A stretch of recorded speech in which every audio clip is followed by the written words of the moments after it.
జో Kent ఎప్పుడైతే press meet పెట్టారో ట్రంప్కి నేను చెప్పినా వినలేదు, అల్లుడికి చెప్పినా వినలేదు, ఇరాన్ శాంతి చర్చలకు సిద్ధంగా ఉందని చెప్పినా వినలేదు అన్న విషయాన్ని ప్రపంచం ముందు ఎప్పుడైతే ఆయన బయట పెట్టారో, ఏదైతే ఫాక్స్ న్యూస్కి ఆయన ఒక ఇంటర్వ్యూ ఇచ్చారో ఆ విషయాన్ని మనం మొన్న చెప్పడం జరిగింది, ఆ ఇంటర్వ్యూ సారాంశాన్ని మనం చెప్పడం జరిగింది. దీంతో ఇంకాస్త ప్రెషర్లోకి వెళ్ళిపోయారు. ఎందుకంటే ఇది మొత్తం కుటుంబం మెడకి ఉచ్చులాగా బిగిసుకుంటే కనుక ఇంకా మళ్ళీ రేపు ఇక్కడ అసలు అమెరికా బేసిక్గానే ఆయనకి అవకాశం ఉండదు. అసలు మనిషిగా కూడా అంటే మొత్తంగా అమెరికా అధ్యక్షుల్లో ఒక వర్స్ట్ అండ్ వేస్ట్గా ముద్ర పడేలాంటి పరిస్థితులు కూడా రేపు ట్రంప్ ఫేస్ చేసేలాంటి సిచ్యువేషన్కి వెళ్ళిపోతున్నారు అన్న భయంతో మొత్తానికి ఒక బృందాన్ని తయారు చేశారు. ఆ బృందంలో ఎవరెవరు ఉంటారో ఇప్పుడు చూద్దాం. ఆయన స్టీవెన్ విట్కాఫ్, ఆయన United states special envoy to the middle east. Special envoy అంటే ఒక దేశం తరపు నుంచి ఇంకో దేశం తరపున మాట్లాడడానికి వెళ్ళే మధ్యవర్తి ఒక రకంగా. స్టీవెన్ విట్కాఫ్ ఉన్నారు. అలాగే నెంబర్ 2 జేరెడ్ కుష్నర్ ఇవాంకా భర్త, ట్రంప్ అల్లుడు, ఆయన కూడా ఇందులో పెట్టారు.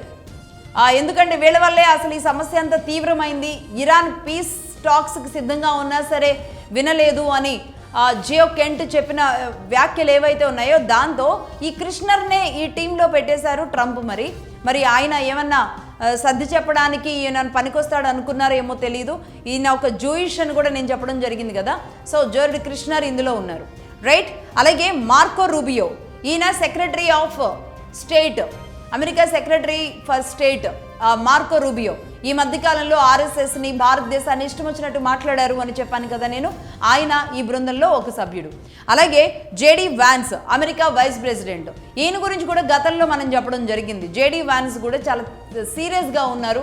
అమెరికా ప్రెసిడెంట్కి, అమెరికా వైస్ ప్రెసిడెంట్కి మధ్య కూడా గొడవ వచ్చింది అని మనం గతంలో చెప్పడం జరిగింది కదా. వీళ్ళు ఉన్నారు. సో వీళ్ళు నలుగురు, స్టీవెన్ విట్కాఫ్, జేరెడ్ కుష్నర్, అలాగే మార్కో రూబియో, జేడీ వాన్స్, ఈ నలుగురు బృందం మరి ఇరాన్తో చర్చలు జరపడానికి సిద్ధం చేసుకుంటుంది అమెరికా, రైట్. అయితే ఇదంతా ఒక్క సైడ్ నుంచి మాత్రమే.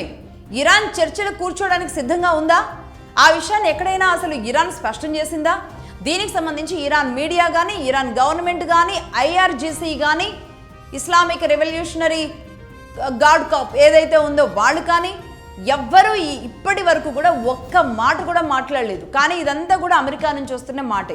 ఎందుకు దీనికి బలం చేకూర్చే విషయం ఏంటి అంటే, ఈయన ఎప్పుడైతే ట్రంప్ గారు ఈ 15 అంశాలతో మేము చర్చకు వెళుతున్నాం, 5 రోజుల పాటు ప్రస్తుతానికి యుద్ధాన్ని ఆపేసాం, అలాగే మా టీం మెంబర్స్ మేము ఈ అంశాలన్నింటినీ చర్చ జరపాలని కేవలం అమెరికా నుంచి వస్తున్న మాట తప్పితే ఎక్కడ కూడా ఇరాన్ నిజానికి మాట్లాడలేదు. అయితే నిన్న మార్చి 24న 350కి పైగా మిసైల్స్తో విరుచుకుపడింది ఇరాన్.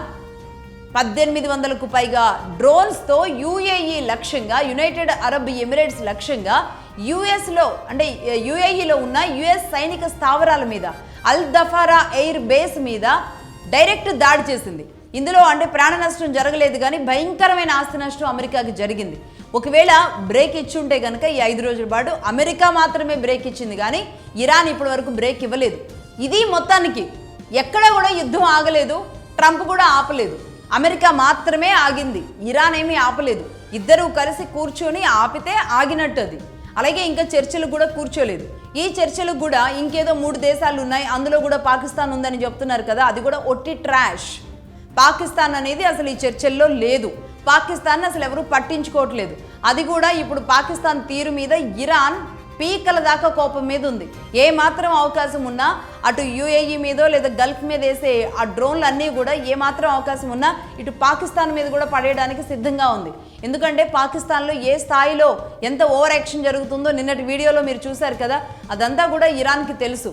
పాకిస్తాన్ వ్యవహార శైలి, అక్కడున్న షియా ముస్లింల మీద వాళ్ళు చేస్తున్న, పాకిస్తాన్ గవర్నమెంట్ చేస్తున్న విచ్చలవిడి దాష్టికం ఏదైతే ఉందో దాని మీద ఇరాన్ చాలా సీరియస్గా ఉంది. సో మొత్తానికి ఈ 2 దేశాల మధ్య దౌత్య సంబంధాలు నెరపడానికో, యుద్ధాన్ని ఆపడానికో ఓ 3-4 దేశాలు ఉన్నాయి. ఆ 3-4 దేశాల్లో పాకిస్తాన్ ఉంది అనే చర్చ ఏదైతే జరుగుతుందో అది పూర్తి అబద్ధం.